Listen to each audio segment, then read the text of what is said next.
এখন আমরা রয়েছি তরিবাড়ির মাঝে। সামনে বয়ে যাচ্ছে কুলকুল করে, সেটা হচ্ছে গুলমা নদী। দূরে যেটা দেখতে পাচ্ছেন সেটা হচ্ছে মহানন্দা ওয়াইল্ড লাইফ, আর এইদিকে যেটা দেখতে পাচ্ছেন সেটা হচ্ছে বৈকুণ্ঠপুর ব্লক। অর্থাৎ একটা প্রাকৃতিক সৌন্দর্যের মধ্যে আমরা এই মুহূর্তে রয়েছি। চলতে চলতে আমরা যে জিনিসটা পেয়ে গেলাম, খুব সুন্দর একটা ছবি, সেটা হচ্ছে আমাদের প্রিয় খাদ্য মাছ। মাছ ধরার নেশা আমাদের অনেকেরই আছে। তো এখানেও আমরা পেয়ে গেলাম দুজন বন্ধুকে যারা মাছ ধরছেন এই নদীতে। তো এই মাছের একটা আলাদা গল্প রয়েছে এই গুলমা নদীর। এই যে নদীতে কি মাছ পাওয়া যায়? নদী এলেই পুঁটি আর আর মহাশৈল হটাস মটাস। কেমন লাগে মাছগুলো খেতে? ভালো টেস্ট লাগে। আজকে কি মাছ পেয়েছেন? এই যে পুঁটি মাছ পেয়েছেন অল্প। এইগুলো না? আচ্ছা, আর বড় মাছ পাওয়া যাবে না? বড় মাছ সবসময় পাওয়া যায় না।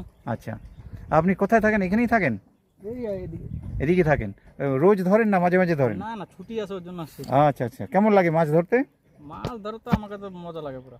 কতদিন ধরে মাছ ধরছেন? বছর 10 বছর বয়স। বাহ, এই নদীতে ধরছেন? না না, ও, বিভিন্ন নদীতে।